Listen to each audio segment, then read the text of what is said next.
Spoiler warning for Arlecchino's new quest in 4.6. He is very powerful, and that power comes with a high level of responsibility. Remember, with great power comes great responsibility. However, I believe him to be someone worthy of respect, independent of the power he holds. I've seen him in battle before, and oh, what a sight it was. Perhaps I'm ranked too low for him to notice me right now. Well, he may not recognize my strengths yet, but one day, I'll show him what I'm made of. He is as hard as iron for having the courage to challenge gods as an ordinary mortal. I don't doubt that he could even take out a ruin guard by stabbing it in its big, glowing eye with one of Klee's crayons. The ever-righteous captain. The brave and fearless captain. The nigh-invincible captain. Even my mechanical ears demand maintenance after listening to so many compliments from the members of the Fatui. The captain is officially confirmed the GOAT, and some of you thought that the Traveler could take the captain in a 1v1 duel because they're a descender. Not even close. This was my favorite scene in the entire quest. This established what a 4th Harbinger can do. Don't get me wrong, the Traveler has a long way to go to get to full strength, but right now they're not even close to the captain. I'm going to be breaking down Arlecchino's backstory and lore within its own video now that it's pretty well out there, but in this video I want to talk about her voice lines and some hints that we got towards the other Harbingers and other Fatui lore. In Project Stuzha, what is that exactly? I don't think it's hard to really read between the lines. We're getting to the nitty gritty now. We're going to Natlan, the last Gnosis. We've been talking about this for literally months. But what have we learned about some of the other Harbingers? We got a lot of interesting dialogue, a lot more lighthearted stuff like Child and Arlecchino talking about like the Rooster and the Regrator and just different plans. I thought it was cool that he came back to Fontaine. Looks like he's still recuperating a little bit, but he seems to be doing better. Arlecchino already kind of confirming what I said literally in a video I just made about how Skirk is not from Teyvat because she's like, oh, we can gather a lot of intelligence through the House of the Hearth, but certain existences. Wow, I mean, what else is she talking about? We'll get into Project Stuzha in a second, but let's talk about the captain here, because this is the main focus. He's our main Harbinger of Natlan, and he's the one that's the most confirmed for Natlan, and basically, he's the GOAT. Confirmed now. You got the 4th Harbinger who just clowned on the Traveler, even with the help of Linny, Lynette, and Femine. Doesn't matter. But the captain, she just outright calls him powerful. How often do you hear Harbingers praise each other? They hate each other. She calls him powerful and that he carries a lot of weight and responsibility. Also, she says despite his strength, he deserves a level of respect. So outside of his power alone, he deserves respect. Now, there's still people that think he's not the 1st Harbinger because it hasn't outright been said. Besides the fact that leakers are almost 100% accurate in this game for years now, the only other option is he being the 10th. But that's literally impossible. It's impossible. The way Child talks about him, the way Scaramouche talks about him, and Varka. And now Arlecchino. Everyone's pumping this guy's tires. Like Varka himself said that he's an absolute Chad for challenging gods as an ordinary mortal and that he could kill a ruin guard with one of Klee's crayons. This is just a really outrageous way of saying that. Like, the captain is a freaking unit. There is no way that he's out of Child's league. If Child is the 11th and he's the 10th, that doesn't make sense. And she outright calls Piero the original Harbinger, not the 1st Harbinger, but the original, because he was the original. She also says Piero is mysterious. He's probably on the same power level tier as the top Harbingers, but she calls Captain straight up powerful. And like I've been saying for months, he is going for the most important Gnosis, the last Gnosis in the Nation of Resurrection. We know the Gnosis is the 3rd Descender's remains. It's also been heavily leaked that Didore and Columbina will be there as well. And from her conversation with Nouvellette, and the fact that she says after this affairs, she'll be leaving Fontaine for a while for Project Stuzha, all of the Harbingers and the Fatui are gearing up for something big. So it makes complete sense. So I mean, no wonder they're sending their biggest guy to Natlan. Arlecchino is the 4th Harbinger. She's a high rank for a Harbinger.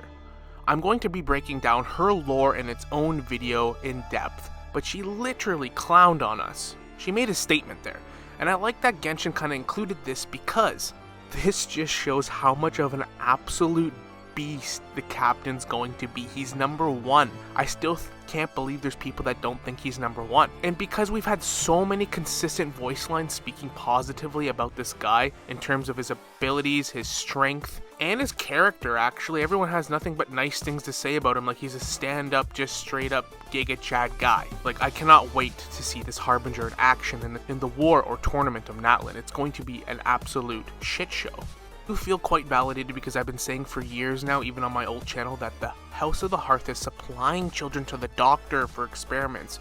We didn't know the exact circumstance of it, but we know that Crucibina was the one sending the kids to the doctor. People said I was reading too much into it, but if you have an organization that employs in every nation simultaneously, you need the manpower, the bodies, and it makes sense. Why wouldn't you send these kids that have no family and nobody that cares about them? It's great test subjects, because there's no track record of them. There's no family and friends that are going to be looking for them. It just makes logical sense why an orphanage would exist within the Harbingers. It's messed up, but it logistically makes sense.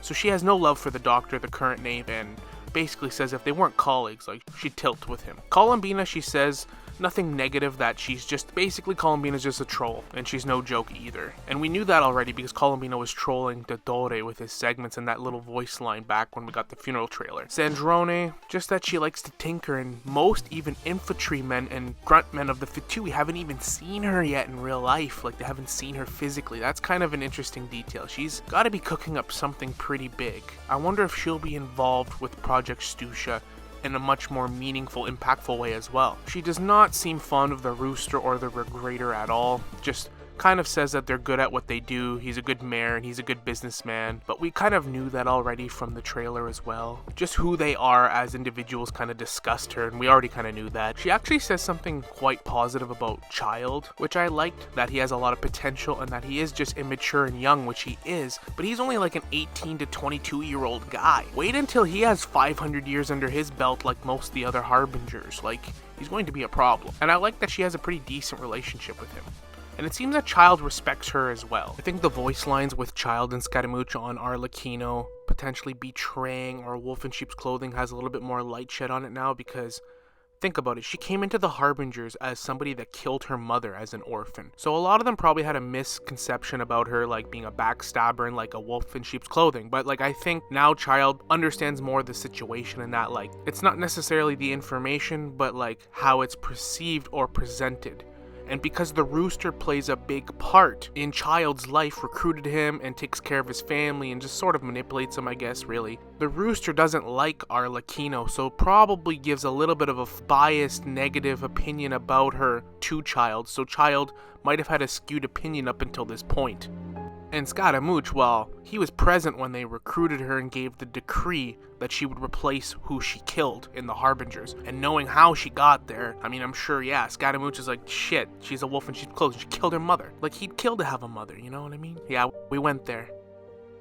But speaking of Scaramouche, no voice lines about him, because that guy went and yeeted himself out of Irminsul, so yeah, he's just waiting to kill the doctor as soon as he turns his back for a second. Her voice line about Signora was pretty interesting, because like that persistent loneliness that Signora had, why she became a Harbinger in the Crimson Witch in the first place, her lover Rostam dying and the Cataclysm. She says that, you know, the children sort of filled that void for her coming to visit the House of the Hearth, even if she did have a cold demeanor, and that she did respect Signora, probably more than most other Harbingers. And she even said that she hopes that she's reunited with her lover in the afterlife, which is kind of cool. As far as the Tsaritsa goes, she says that she's genuine and sincere in what she says and what she wants to do, but straight up says if they're ever at odds or ever don't see eye to eye, that she would straight up raise her weapon to the Tsaritsa, because that is the highest form of respect that she can give her.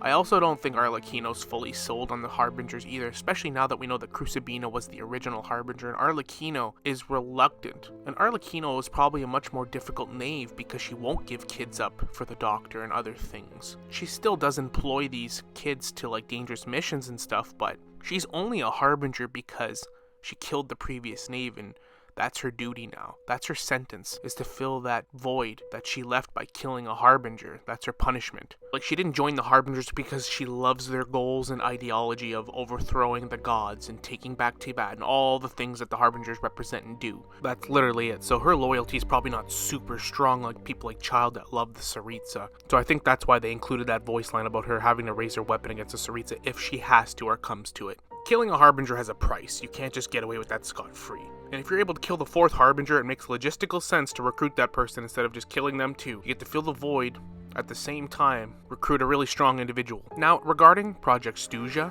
Stuzha is the Russian word for cold. Now, I don't think this actually has any, literal meaning. I think it's just an Easter egg because it's the nation of Cryo. It's the Cryo Archon, cold. It's the name cold in Russian. Russian being what Shaznia is based off of. I don't think they're literally going to try to freeze Teyvat. I don't think it's meant to be taken literally. I think it's just a cool little Easter egg for their code name for this big project they're doing, which has to be one of two things. Resurrecting the 3rd Descender in Natlan, the nation that is themed around resurrection with the Gnosis, the thing that the Fatui are trying to collect the most, the remains of the 3rd Descender, or whatever they're doing with the Gnosis. Because once they get each Gnosis, phase 1 is done.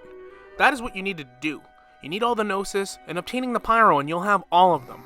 You're sending your 3 biggest guns there, allegedly. So Project Stuzha is either this big amalgamation of what they finally do with all these Gnosis pieces, or whatever they do with the 3rd Descender if they resurrect whoever that is. That has got to be what it is. All the Harbingers and all the Fatui are kind of coming together on this. Even lower ranking Fatui members, Lenny, they all know about this big project coming up with the Fatui, but only the higher ranking ones know what it all entails. And it's got to be either the 3rd Descender resurrection or whatever they decide to do with these Gnosis once they have them all. But guess we'll find out. But I hope you enjoyed the video. Let me know your thoughts in the comments, what you thought of the new information we got on the Harbingers, different lore about Arlecchino, the captain, and other Harbingers. Put some respect on this man's name. I can't believe some of you thought that the Traveler could take this guy. There's no way! And I can't wait for him to clown on some people in Natlan. I cannot wait. But thank you for watching. But like and subscribe if you'd like to see more content like this. Help grow the channel. I appreciate y'all watching this far. And as always, we will see you all in the next one. Later.